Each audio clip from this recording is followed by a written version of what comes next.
Well, thanks very much for invitation and having the chance to give a speech here. I do it in a very traditional way by reading a paper. I hope I can with my eyes. Okay, ladies and gentlemen, the climate conference in Copenhagen was a total disappointment. This is the evaluation shared by all those who have been involved with climate change development for years. But why has this conference been perceived so negatively when such conferences often end with unsatisfying results? Some people say that Copenhagen is just another example of the failure of politics and the incompetence of politicians to agree on solutions to complex issues. One should rather rely on economics when it comes to the development of humankind. In my opinion, this is a fatal misunderstanding. We are not dealing with a typical political problem when it comes to climate issues. It comes down to the most fundamental question humanity can ask itself about their own survival on the only planet that can be inhabited. It is similar to the species question, which was raised 40 years ago with the emergence of ecological political thinking. The species question does not only constitute a problem concerning certain groups, classes, or individuals, it identifies a problem which concerns humanity in its entirety, the biological and social species which called itself Homo sapiens, sapiens meaning wise. Can this being that we have grown to be so fond of survive on Earth in the long term, or is it rather working persistently towards destroying its own conditions for survival? If it wants to live on, we must ask ourselves, in a political sense, what it must do in order to harmonize its way of living with the conditions given by nature and to harmonize inner and outer nature. How does a person produce, trade, consume? In short, reorganize their metabolism to be in tune with nature, thereby ensuring their means of existence forever. Just a short time ago, there were strong powers who wished to simply remove this issue from the table. Climate change was disclaimed. Scenarios of catastrophes were trivialized. At best, evasive measures that humanity could take if the Earth ever became too crowded were considered, maybe looking to the Moon, Mars, or other undiscovered planets. The time of such suppression on the issue is over. Nevertheless, no active solution seems to be within reach. But why is this? I think the main reason for not being able to find a satisfying solution lies in the interests of certain social groups and classes. It is known from sociological research into the behavior of individuals with regard to common welfare that most people, both abstractly and non-committally, follow an ethical norm which dictates that everyone is obliged to contribute to the composition of the local community. But everyone expects others to contribute first and also more, meanwhile hoping to benefit from the lower costs that this creates for himself. Whether this is a part of human nature or an influence from a highly stylized ideology of competition and rivalry may be judged by anthropologists, such behavior will, however, certainly lead to downfall, be it sooner or later. Which interests and attitudes stand in the way of solving the species question? I see four major complexes: the self-exploiting interest of capital, the immediate life fears of the poorer groups, an unreasonable mass consciousness, and the operational problems of politics. Let's come to the capital. So, where is the responsibility of capital? Capital is, by definition, money that exploits itself. Money that's function is to increase itself by any means necessary. The self-exploiting process of capital is blind to the material side of economics. It is not interested in which material, energy, financial and human resources are involved, whether they are demanded in excess or even damaged. The only interest is for the numbers to look more and more promising and for capital to be accumulated. It is assumed that this process will bring prosperity to an increasing number of people.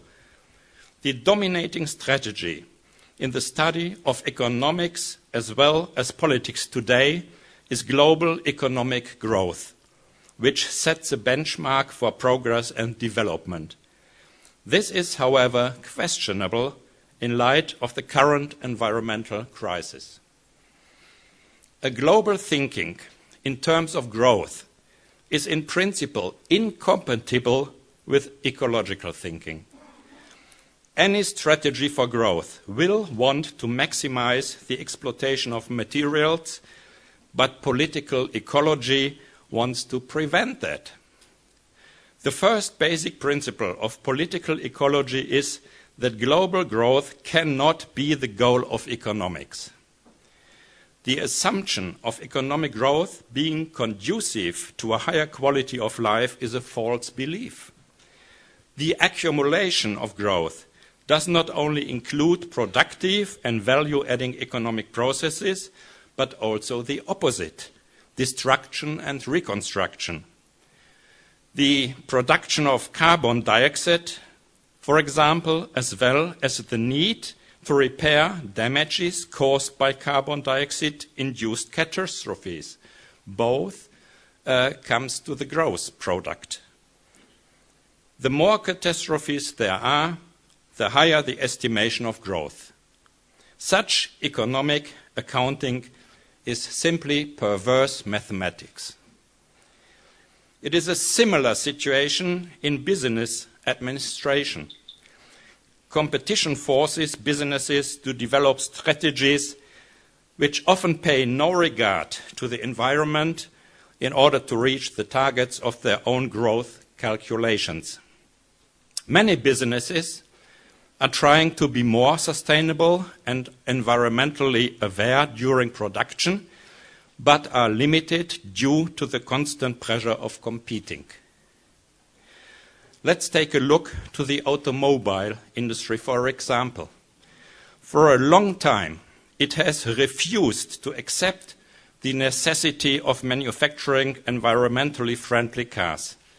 In league with the oil industry, they were leading the fight against climate protection. The more resources used, the higher their return. But now, under pressure from politicians and consumers, a competition for the reduction of CO2 and gas emissions has begun, which at first glance seems to be a move in a positive direction. Indeed, a green car is much better than a notorious polluter.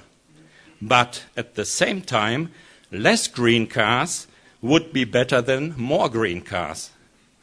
This demonstrates the business's dilemma. They have to think of an environmentally friendly alternative.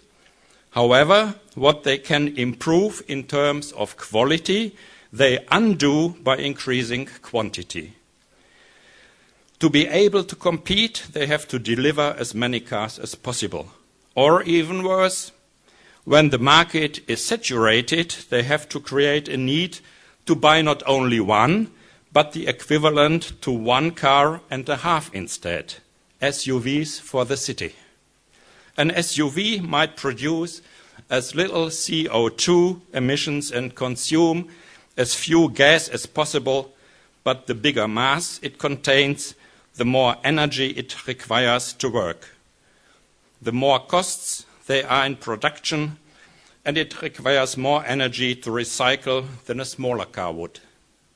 This is without even considering the ecological costs of land use in congested cities. And what are we supposed to think of a company boasting with slogans of sustainability when its employees are free to pick any company car they want? The consequence is packs of fancy giants roaming the streets. To the labor and the poor.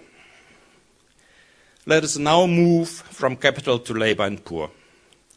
To those who wake up each morning not knowing how they are going to feed their children that day, who do not know where they are going to find the money to pay the rent and heating bills, who worry about their income prospects, who may not have learned how to deal with more complex problems due to either lack of education or their own bigotry, who spend the whole day thinking about everything subject under the sun, but not about how he can relieve his pressures on environment.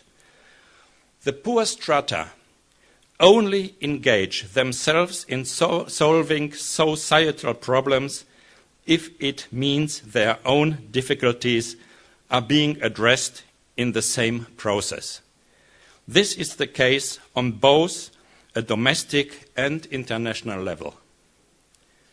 In Copenhagen, we experienced how the developing countries demanded financial compensation from the developed countries for not destructively depleting their own resources as much as the industrialized countries did during their own periods of rapid growth. For years, industrialized countries have been using their own economic and consumer models as the archetype for industrialization countries. We now know, however, that if all countries followed the Western production and consumer models, then it wouldn't be long until the Earth was completely ecologically overburdened. It is therefore only fair for developing countries to demand that their renunciation of a similar lifestyle and a comparable way of production is rewarded by the industrialized nations, which up to this point have been wasteful with their resources. This is not just an ethical imperative and a question of justice, but rather an imperative of rationality and reasoning. Countries whose citizens fight for survival and have such immediate worries cannot accurately perceive future problems, let alone tackle them effectively. When the goal is to create a community of global economic responsibility, a negotiated balance of interests between North and South, including the policies of trade, finance and investment, is inevitable. However, it is also right that the elites of the Third World and the newly industrialized countries, which demand financial support from the North, are required to demonstrate good governance and transparency to the international community, showing that the provisions that are allocated to them are ecologically and responsibly used. Even in the Western industrialized societies, there are portions of the population whose own precarious situation is more pressing than rescuing the planet. This can even lead to a cynical attitude. If I don't have anything to eat, then all the others shall perish too. There can only be one conclusion drawn from this. The ecological question and the species question cannot be answered without a solution for social questions. Only when the poorer classes are relieved from the immediate difficulties in their lives can they have the opportunity to get involved in a common ecological policy. This requires not only smart intellectuals and enlightened scientists, but also a social majority and a mass consciousness which push for appropriate political decisions. To the mass consciousness. At the beginning of the ecological movement, activists were ridiculed and disdained. Whoever wanted to implement all ecological standards 100% were regarded almost as a type of medieval peasant. The Greens were shaggy tree huggers and were considered to be a small crazy subculture. Many isolated themselves from society and were seen as hillbillies. Besides, most people did not want to be permanently confronted by self-appointed saints who tried to make them aware of their own ecological deficiency. Whether this measure was qualified remains to be seen. It appears to me that if the majority of people improve by 50%, it is better than only a few people doing everything with 150% commitment. Today, a lot of things that once belonged to the ridiculed alternative lifestyle are now part of the high life lifestyle. This ranges from healthy muesli, natural cosmetics, biological food, and natural furniture to power yoga and feng shui. The behavior of individuals has to change. But the question is whether this will be a precondition or a consequence of ecological policy. There would be no use if I personally regulated the temperature of the air conditioning in my home to 22 degrees, when next door in the office tower it needs to be 18 degrees so that those in the business world can present themselves in suits and ties. Suits, the symbols of reliability and professionalism, are turning into the badge of irresponsibility when they provide as an excuse to be entitled to waste energy. Sorry. Most important resource is drinking water. The question of personal lifestyle needs to be addressed in a different way. If politics sets a new ecological framework for economics and moves away from the quantitative growth approach, also concerning people's own material goods and the maximization of consumption, this will have an impact on the lifestyle of individuals, the private as well as the publicly exhibited. The acceptance by society will change. Status symbols, which are still recognized as an indicator of success and position and which evolved from materialistic thinking, are increasingly considered ridiculous and bordering on antisocial. The consequences for one's own life would be to accept that cutbacks in insanely excessive consumerism and competitive swank must be made. This is not to advocate poverty ethics, in the same way that the overused saying, wealth for all, is hardly tenable.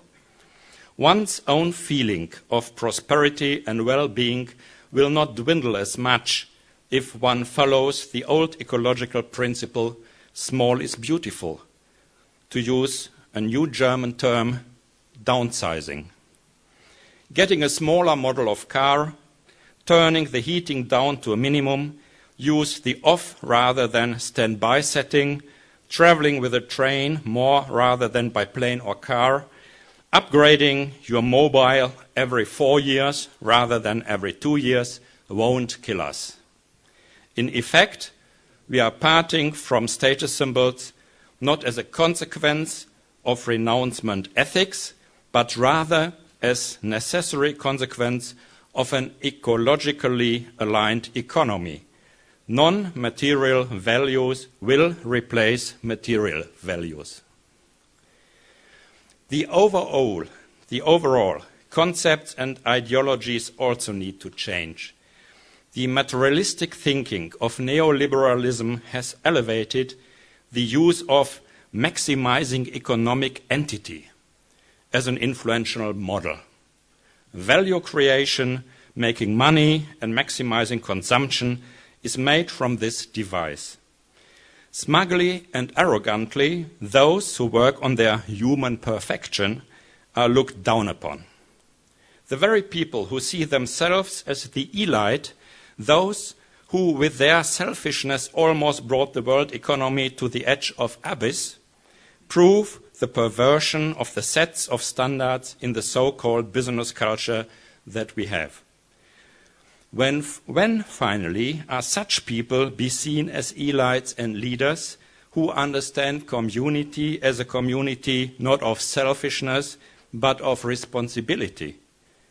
We have to redefine the term of elite. So the policies. Policies have regulation problems. The big question is whether our parties, whether our leadership and whether the institutions which developed in a time of industrial and overall growth have the ability to organize a different kind of economic reforms. Whoever supposes that the policies must be further deregulated because the economy will sort itself out must be said that he deals with the problems from yesterday and the times before that. The future problems of an ecological dimension are only solvable by more investing in the policy-making process, more regulations and more international regimes. From a negotiation process, the various interest groups and societal layers need to agree on a common framework in order to avoid a situation in which politics has to suddenly enact an emergency law because environmental crises result in catastrophes, migration influxes, and armed conflict. It is necessary for today's society to inform itself on effective political compromises and mechanisms. I personally belong to the group of people who in the late 1980s suggested having a solitary environmental society treaty, discussed recently under the new title Green New Deal or Ecological New Deal. It concerns itself with a well-known difference of interests between the more affluent and less economically developed levels of our society. The social question needs to be answered. Since we cannot finance it by economic growth, for ecological reasons it is not desirable, it has to be financed by a hefty charge on the affluent people. There is no other way around this. Again, the question of redistribution, top to bottom redistribution, has arisen because a lump sum as a form of growth is not applicable as a solution. If the existential problems facing poor people are reduced, then collective ecological economies and consumers would make it possible that the quality of life as well as the physical existence as such also of the affluent people is granted. That's their benefit of the deal. You can't settle for a cheaper way when finding a solution for the question of the surviving of mankind. For years, we have experienced a boom in environmental technologies.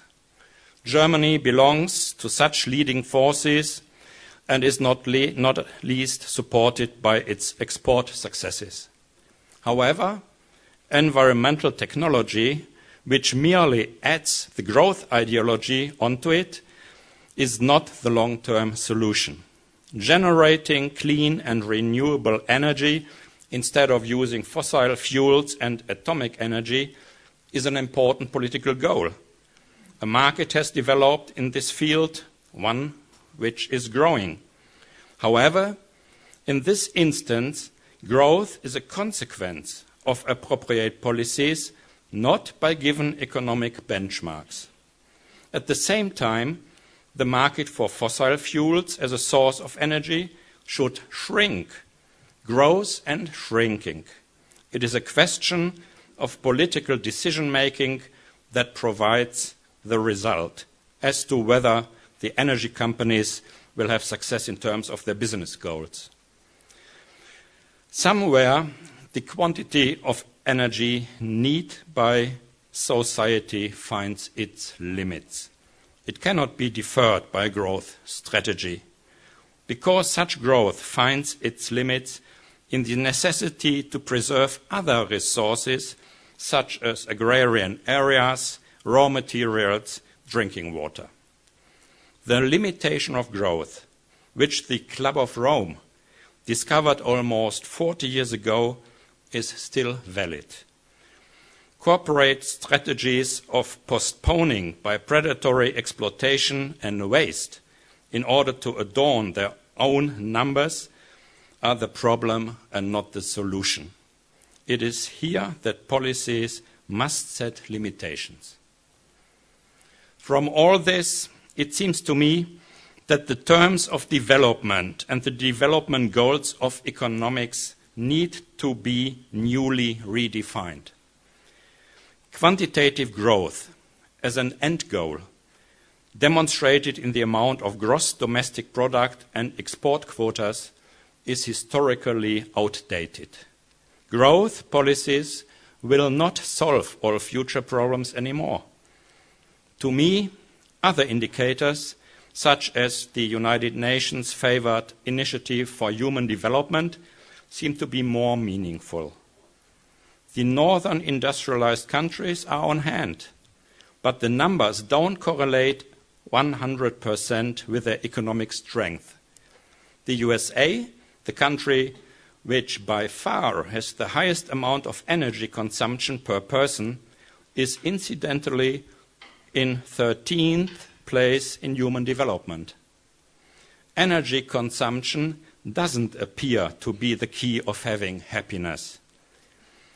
But the United Nations Index, however progressive it is, does not illustrate to what extent poverty is connected with the wealth of others or demonstrate the connection between quality of life and the quality of the environment. Thinking in growth categories does not meet with the need for future ecological protection. The stability and growth laws of the 1970s in West Germany, for example, created an equilibrium of growth, employment, neutralized debt, and interest rates. The environment played no role. In the neoclassical factor of production theory, a third category besides capital and work was considered, as it was arbitrary and a cheaply exploitable resource. Since then, the awareness that nature must also have its price has grown. But where's the economic theory that really makes room for an appropriate and systematic venue for these points? Trade with CO2 certification from the Kyoto Protocol tried at least. It also showed that the development concepts were not longer to be equalized with growth concepts. There is the possibility that socio-ecological economics will result in shrinkage. Growth or concentration may not be a presupposed goal. It needs to be the result of rationality from ecological reason, which incorporates social reason into itself. So let us say goodbye to the term of growth, and let us discuss about a new term of development. This is my proposal.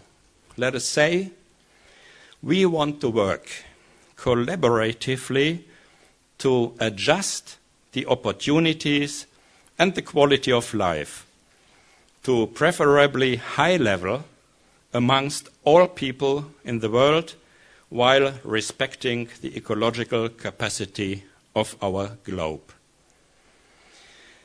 This sort of development reflects the idea of ecological humanism. It takes into account the constraints of growth, the idea of an ecological social contract of society, as well as the national and international dimension.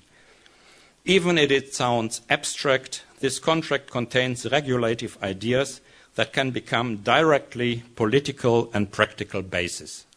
Even if the goals seem to be very ambitious, I'm afraid that if we do not move toward this direction, the species question cannot be answered. Thank you.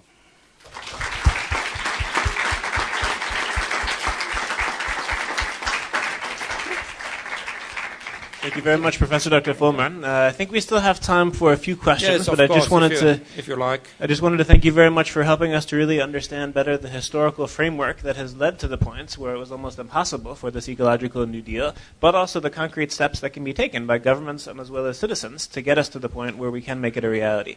So I very much appreciate your reflections there. Maybe if my colleague could help me, we will pass the microphone around, I think, to the left first.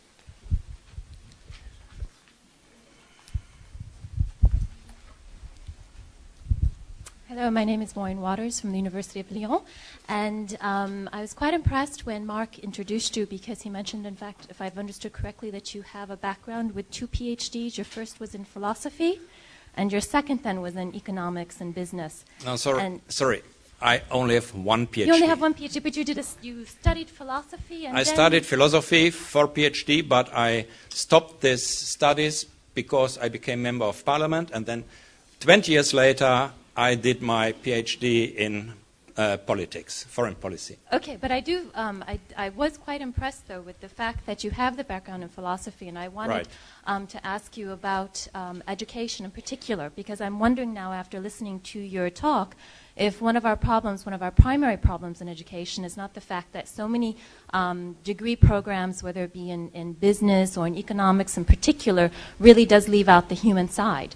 And it's so disciplinary. So the fact when you talk about ecological humanism, this background in philosophy and this background in the humanities, I'm leaving your talk today thinking that if we really want to understand economics and business in the new century, we should really be studying philosophy to sort of have some of these perspectives and these inputs that have been left out in the economic theories. And if you could comment or say maybe a few words on that.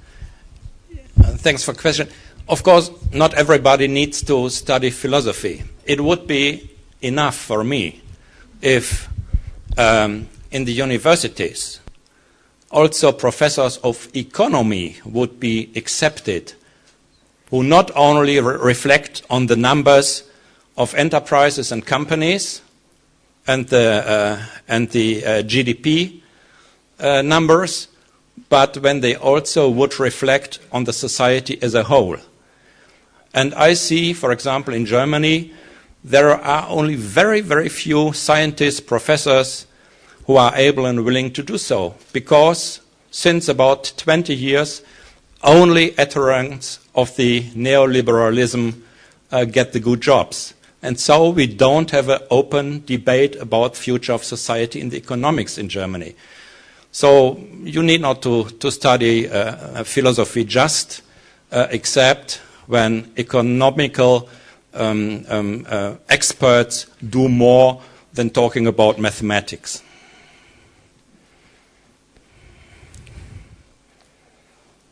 Yes, please. Well, first of all, thank you very much for this very interesting lecture. And my question would concern the relationship between as you say, the North and the South. You said earlier that developed countries should understand that they should from the point of rationality, they should help and they should pay developing countries to make their mistakes again. And my question would concern that if we just think in those terms of helping in that way, that saying that we give you this kind of bribe, this money not to make our mistakes, but we won't really help them understand how these mistakes came up and how we should think about those things in a new way rather than just saying don't do that, then we don't change the dominant logic of communication between the two sides, and thus we don't really move forward.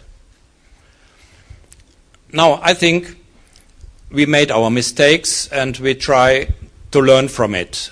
But in the same time, in the past, the industrialized countries tried to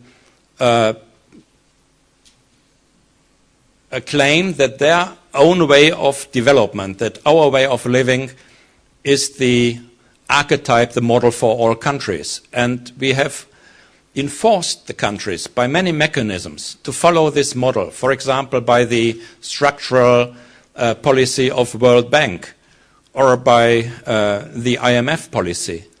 We used the debts of the indebted third world countries to enforce them to follow our understanding of development. And now they are on this way. And now we say we learned from our mistakes and we say you have to stop and go another way. If we do so, and I think we have to, then we only can do it in a form of partnership. Not the North teaches the South, but we make a round table, international negotiation process on an equal level, and then we will learn that they need some money at the moment they get, of course, but we also have to negotiate for which projects and in which way controlled this money should be given. There are some first approaches to do so, but I feel that is not enough. And the same, what I said about the international level, must be done on the national level between the different social classes.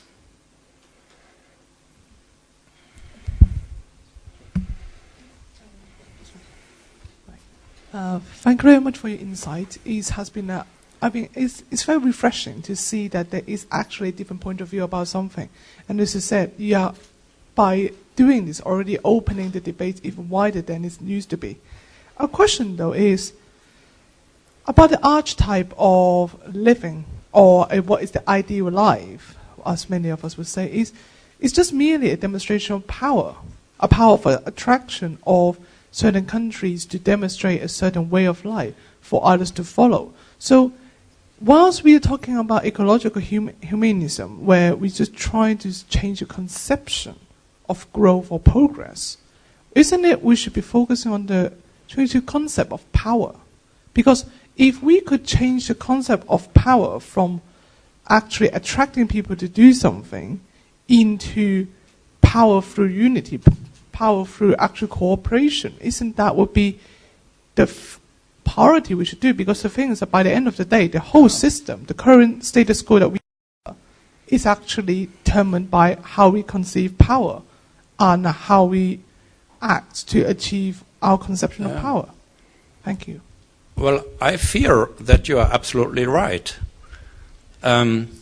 These considerations seem to be very abstract and maybe philosophical, but if you try to turn them into reality, you very soon come to the power aspect. There are groups, persons, classes, whoever, who want to keep their power, and they have their power on the basis of the current system of producing and consuming, and when you want to alter this, to change this, to have an alternative system, you will be a challenge for all the people of the power at the moment. And that means you cannot do real, effective ecological policy without being aware that it is policy. It is not only technology. I really appreciated the presentation of Professor Kempfert. I know her quite well. She is a very well-known person also in German TV who explains us the energy policy, the most progressive, I guess. But this is a technological approach. And if you talk with her about the consequences for policy, what does it mean about the balance of power in a society? She will give you the same answer like I do. It will change the balance of power in a society, and you have to be aware of this. We have time for one more question. Thank you for your very inspiring talk. It inspires actually to revisit the whole Western historical development from the Enlightenment to the French Revolution principles up to now. But I'm wondering, this is something that the Western world is going through with relation to the economic values that we have created.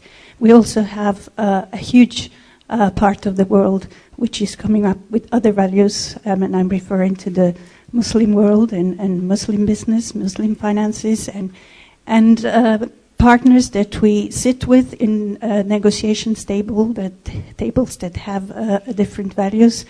So how do we keep our development going? And I think it can only go in the direction that you are suggesting from the Western culture point of view.